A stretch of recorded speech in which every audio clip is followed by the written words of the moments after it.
Hello and welcome to the class. My name's Daniel and today we're going to be looking at part 4 of the listening. If you have a question for us at the end of the class, you can go to the top of the screen and click on the chat icon to send us a message. This is the first of 2 classes and will last just over 20 minutes. First, we're going to talk about paraphrasing and what it is, and then we're going to talk about how it's used in the listening part 4. So by the end of the session, you'll be more aware of how to approach listening part 4 questions. During the class, you'll be asked to answer questions. These will appear just below the video. I'll tell you when you need to answer them, and I'll give you 10 to 15 seconds for each one.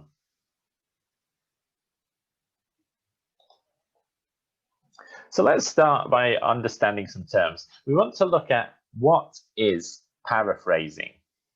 Well, paraphrasing is using synonyms, which are words that have the same meaning as another word. For example, amazing and fantastic. They both mean very good. So they are synonyms of each other. And using word families. And these are words that are related to each other, but just the difference is the word class. So if it's a verb or a noun. For example, the adjective happy and the noun happiness. So let's see some examples now. Firstly, you can see here, we've got the word many. Well, another word for many is a number of. They have the same meaning. Another example could be the verb arise. Another word for arise could be emerge. So those 2 words are synonyms as well. Another could be traditions. The noun traditions, you could have another noun with the same meaning, which is customs. So they're related. So these are all synonyms. That's what we mean by synonyms. Now, let's look at what we mean by word families. So, for example, we can take the word meditation here, which is a noun, and we can turn it into a verb. So we can say meditate is the verb of meditation. And then we can turn it into an adjective. We can say meditative is the adjective form. So they're different words, but they're all related. And it's just their word type or word class that's the same. Another could be the verb practice. You can see it's got an S in it. And the noun practice, the same pronunciation, but it has a C in it when you write it. But they are part of a word family as well. So to come back to that question, what is paraphrasing? Well, paraphrasing is using synonyms and word families to change the words in a sentence so that it looks different but has the same meaning. It's really important. It looks different, but it has the same meaning. For example, mindfulness is a practice that arose from a number of Eastern meditative traditions. So we saw some of these words. We saw before practice, we saw arose, we saw a number of, we saw the word meditative, and we saw traditions. Now we can take some synonyms and we can change this sentence so it has the same meaning, but it looks different. For example, so we've still got mindfulnesses. We've still got a practice, so we haven't changed that, but we've changed arose, we've changed it to emerged. And a number of, we've got many. Eastern meditative traditions, we've got cultures for traditions. And meditation, we've changed meditative to meditation because the grammar's changed. And then in Eastern, we've put in the East. So what we've done here is we've paraphrased the whole sentence. We've used synonyms and we've used word families to change the words but keep the meaning the same. Well, now let's see how that is used in the IELTS listening. So we'll start with a task. So you would get a task that looks something like this, and you can see that it says complete the notes below. And here you've got the notes, you've got a heading, you've got a date, you've got dates, and then you've got these sentences that are missing some words here. And this is what you need to complete. Now, to do that, the first thing we need to do before we start listening is to find the key words here. So let's do that. So what are key words? Well, keywords could be nouns and noun phrases. So let's first find the nouns and noun phrases here. Well, the first we've got is Asian countries. We've also got handful. We could put tourists as well. We've got Jon Kabat-Zinn is a noun, it's a person's name. And then we've got mindfulness. So those are the nouns and noun phrases. So those are some of the key words. Then we could look at verbs and verb phrases. For example, we've got returned to their countries. That's a verb phrase there. Talked at university is another verb phrase. Founded is a verb, so we'd want to highlight that. And then we've got making is another verb here. So there's some more keywords. Then we'd also think about adjectives. So there's just one adjective here, which is more famous, but it's an important part of it. And finally, we've got adverbs and adverb phrases. For example, just and apart from. These are both adverbs. So these are what we mean by key words. So that's step one when answering a listening question, is you have to look at it and highlight the key words. So we've just highlighted the keywords and here they are underlined again. Now what I would like you to do is just see if you can match some of these keywords to synonyms. So if you look at question 1 below the video, you'll see this first sentence. And I'd like you to match the underlined keywords to one of these phrases. I'm just going to give you 10 to 15 seconds to try that.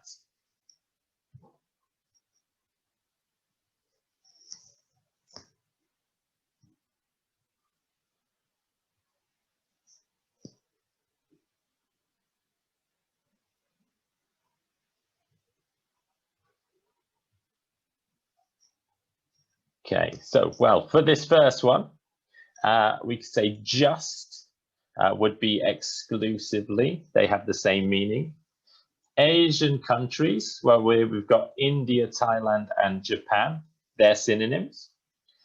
Apart from, we could have the verb save for, would be a synonym for that. And a handful of would be a few. So they're all the synonyms for that one. Now look at question 2 and see if you can do the same for this sentence. Again, I'll give you 10 to 15 seconds.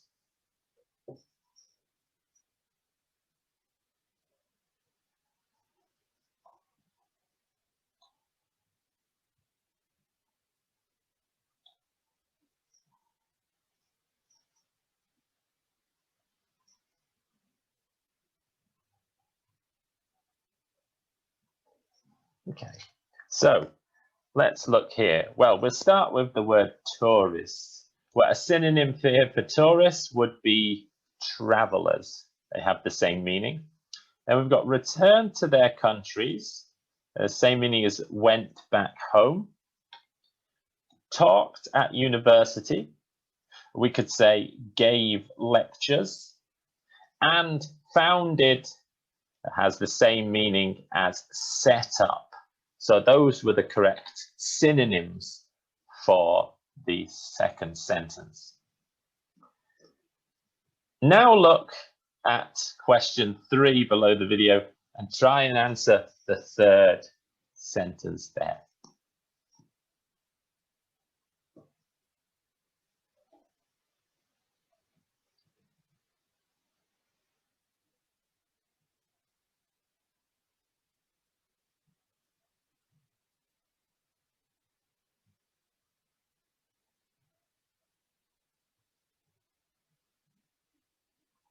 Okay, well, the only word there, Jon Kabat-Zinn, doesn't have a paraphrase. It's a person's name, so it will never have a synonym.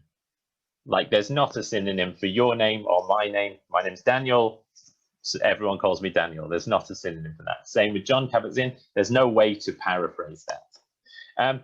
Mindfulness, again, is the general topic here. So that is probably not going to be paraphrased. Usually that's just used as it is. But here, making more famous, this is the key part we needed to find a synonym for. So make more famous is popularisation, has the same meaning as that. So that was the correct answer. So it's important to, after you've highlighted keywords, to think of synonyms for them. Because when you're listening, the task won't just play the same words from the sentences here or from the question. What it will do is it will use synonyms, and you have to listen for the synonyms to try to find the correct answer. So if you're just listening for these words here, you probably won't hear them. So you probably will get the question wrong. So you need to think of synonyms and try to listen for those synonyms.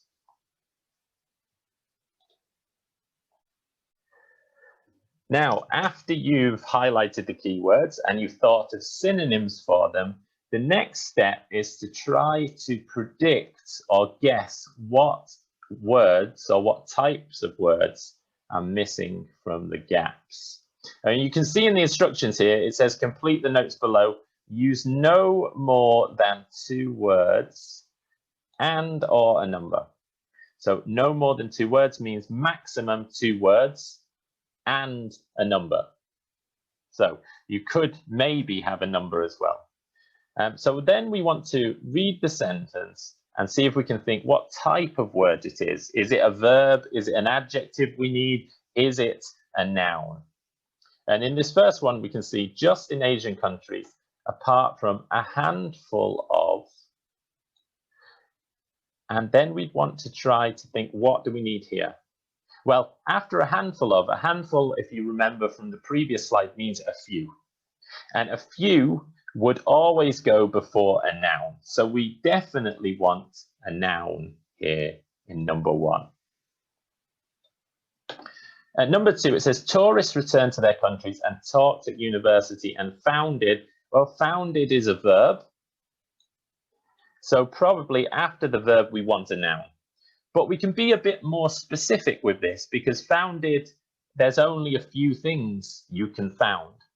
So you could found a company, you could found a business, you could maybe found a school or a university.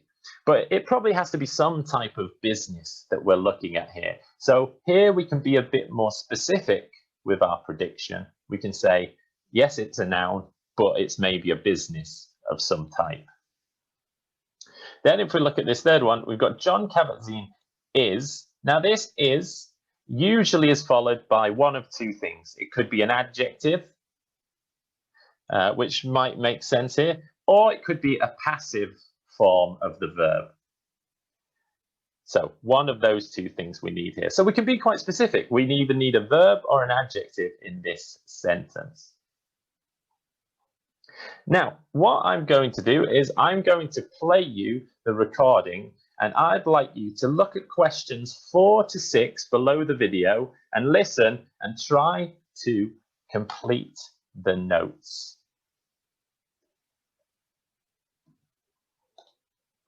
This practice was, for thousands of years, exclusively an Eastern idea, really up until the late 60s, early 70s, save for a few early Western adventurers that went out to places like India, Thailand, or Japan to seek out other forms of knowledge. It was these travelers who then came back home and gave lectures at universities or set up meditation centers that sowed the first seeds of mindfulness on Western soils. However, the person most often credited with the popularization of mindfulness in America is one Jon Kabat-Zinn. In 1979, Kabat-Zinn founded the Stress Reduction Clinic out of Massachusetts University, and it was there that he developed his mindfulness-based stress reduction course, or MBSR. The course aimed to help people deal with a number of issues, including depression, anxiety, stress, chronic pain, and other such physical and psychological issues. The course is still practiced in institutions across the world today. Okay, so we're going to look at the answers one by one here. Let's start with the first one. So we're going to go through the synonyms here. So you can see we've got the word just was a keyword, and we can see in here we've got the word exclusively. Then we've got Asian countries. You could have the word Eastern would be a synonym for that, or India, Thailand, or Japan. Of course, Asian countries. Then we've got apart from, we've got save for, and a handful of, we said, was a few. So the answer here has to come after a handful of or a few. And we've got early Western adventurers here. Now remember that it says no more than 2 words. So we can't have all 3 of these. And we need a noun here. So definitely we need adventurers, and we'll take the word Western. So the correct answer here would be Western adventurers. So tourists returned to their countries and taught at university and founded what? Well, we can read here. It says, it was these travelers, we've got travelers, same as tourists, who then came back home, returned to their countries, and gave lectures, taught at university, and it's got at universities, and founded, we've got set up. And so the correct answer is this. They set up meditation centers. So as we said, it had to be some kind of business. So meditation centers is the correct answer for that one. Now let's look at the final one. So we've got Jon Kabat-Zinn is, and we needed this, making mindfulness more famous. So it says, however, the person most often credited with, we said making famous is the popularization, we've got mindfulness, of mindfulness.